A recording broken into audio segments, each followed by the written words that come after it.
no leaks. I can't believe that crap actually worked.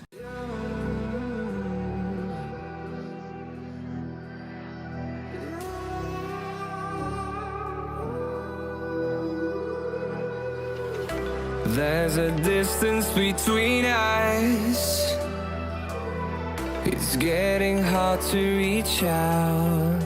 Dorothy, you took her, you damn thief. Haven't seen you in seasons. New truck? That's right. Oh boy, new job, new truck, new wife. It's like a whole new you. So when we last left off with our redneck Viper, I had just cleaned an entire rat's nest of turds and urine and other things out of the engine bay, and now we're ready to get to work. The first order of the day is to replace the chewed-through spark plug wires and coolant hoses. Well, I can tell you it's a hell of a lot better to work in here now that everything's clean. I mean, actually, I'm still wearing gloves, but I can just touch stuff and it smells good. It doesn't smell like rat urine anymore. And this is the first thing we're going to do is replace the spark plug wires because of the rat chewage. I'm going to start on that side because it looks quite simple. You know, we've got these kind of short plugs that go from these coils. I'm guessing this is a wasted spark system. I'm not 100% sure, but you know, here are coil packs. And here we have our plug wires, and they're so easy to get to. This is a dream compared to most of the cars I work on. So let's get started, shall we? Very easy to get these ones in, obviously. Quite nice looking and out of the way. This, like I said, I'm going to repaint at some point in the near future. But now these ones have this kind of like plastic railing that I have to figure out how to unclip. Shouldn't be too difficult, just looks like you pop it out here and roll around. So let me get that off and get these replaced. So we'll be able to one by one get around all this stuff, but since I have to replace the air filter anyway, what I'm going to do is just remove the air filter box and this tube so I can get down to the spark plug wires easily.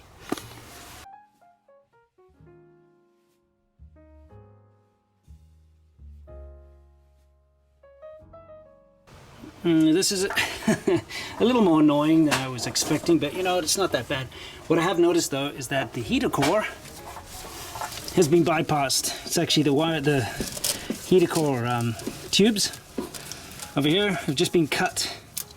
See, someone just cut them, 1, 2, and run. See, there's actually missing. It's supposed to clip in there, and this is where the heater core normally would go, and they've just routed it back in on itself. What a surprise! That would be the third American vehicle that I've owned that has this problem. My 91 Firebird, I just replaced the heater core. My 68 Corvette, the heater core went bad. And now a 2001 Dodge Ram. So that's annoying. Replacing heater cores is one of my least favorite things to do. But hey, what do you know? I'm going to be really good at it soon.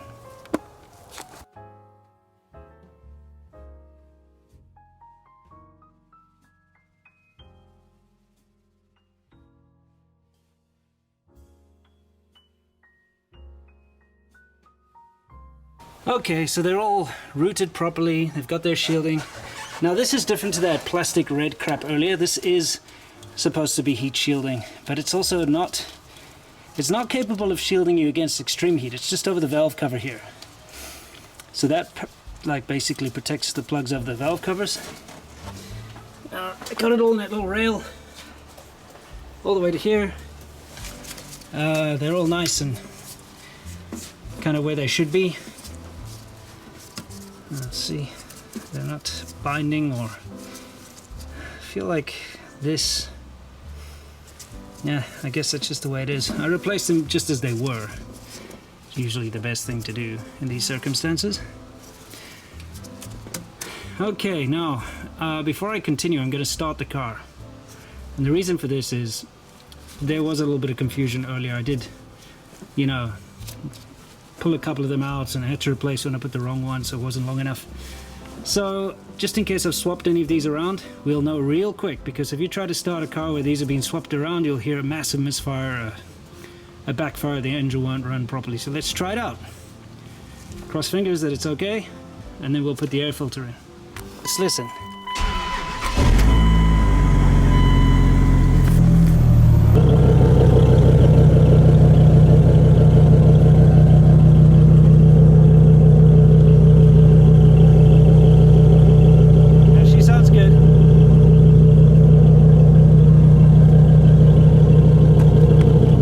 the air filter's not terrible, but it's definitely dirty. Been in a dusty area, so it's good to replace it. Always, if ever you get a new vehicle, I mean, it's so cheap, you may as well just replace the air filter. Helps you a lot. Sometimes you find some nasty surprises. Dope air filter I made with wicks. Anyway, yeah, this is different to the one I took out. Look, it's got some foam. These are definitely better for catching all the dust particles. I mean, look, it's a truck. It's supposed to be driving off-road. You're supposed to be coming across a lot of dust, a lot of crap, so it's good to have a decent air filter. This is not decent by any stretch of the imagination, but you know, it's a step up from just what I took out anyway.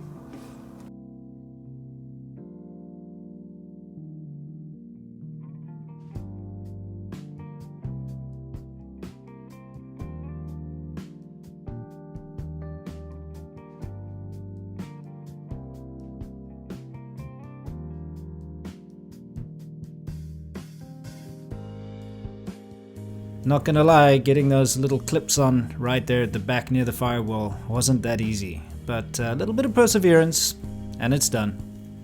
You know, I'm gonna try it. I'm just gonna try it. Let's try one little hurrah.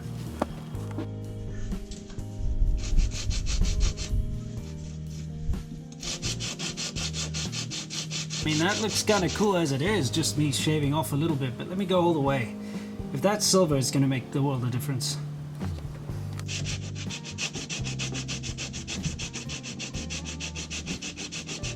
I'd say that's a win. That'll do nicely. That looks way better than that cheesy red. I mean, maybe if you'd done it right, but it was like painted on with, I guess, like nail polish type. Wasn't that bad, but it was not great. That looks so much better, so much classier. All right. You probably thought I forgot about this, didn't you? Nope. Hey, look, it says guaranteed to stop all seal leaks or your money back. Wonder how many people have actually asked for their money back. Because with this kind of thing, you usually put it in when it doesn't work. You're just like, oh well, what the hell. Now, half the internet's going to be screaming at me right now. Don't put that in your system. You're going to destroy it. The other half's going to be like, yeah, that worked for me once. Guess what, guys? The steering box leaks on this thing badly. And I'm not even joking. I've been topping up that power fluid. That's why this thing had power steering fluid underneath the hood when we bought it. So I've been topping it up and I park it and it leaks out. So the steering box is, well, that's great. The steering box is going to have to be redone in any case, right? And I may as well replace it with one of those redhead ones. Those are really good for trucks, apparently. I've been seeing that online. But in the meantime, why not give this a try? Like I said, the worst that could happen is the power steering pump and the steering box goes wrong, and all in all, it's about 500 bucks worth of parts, which is a lot, but at the same time, it's all worn out anyway. So let's try it out. If it doesn't work, it doesn't work. I can always try and flush the system and all that. So, you know, I've weighed out the risks versus rewards. And basically, what you have to do here is apparently you fill it up, right? All the missing stuff. And this is quite low now. So you fill it up with this stuff and then you run it for a while. I won't be able to give you guys instant results, but what I can do is next time you get an update on this truck, which will be either next week or the week after, I'll be able to tell you if it stopped the leaks. And then, Lucas, if it works, and I tell everyone it works, how about you give us old Worthless Whips a bit of a sponsor, eh? Because I could have gone to any other type of product that does this, but I went for you. And you know why? Because you were the first one on the shelf. Anyway, let me do this with both hands. As you can hear with the brass fanfare in the background, there's a reason to celebrate. No leaks. I can't believe that crap actually worked. You know, I'm really against that kind of thing. We'll see how permanent this is, but what you can see there are old leaks and old things. But yeah, what do you know? And the next time you see this truck, I will be doing the oxygen sensors and replacing those rat-chewed hoses and checking out the evap stuff and all that. You know, I'll go underneath the car, I'll show you guys all the running gear, what's in there, what we can identify. I'm enjoying this, and yes, this is the first truck I've ever owned, except for a mini truck in South Africa, which doesn't count, it was basically a car. So I'm excited, I'm learning a whole lot of new things, like how to shift into four-wheel drive, for instance. Anyway, until next time, keep it between the ditches, keep the rats out of the engine bay, don't slide off the road and crash into a forest or anything like that, and stay awesome.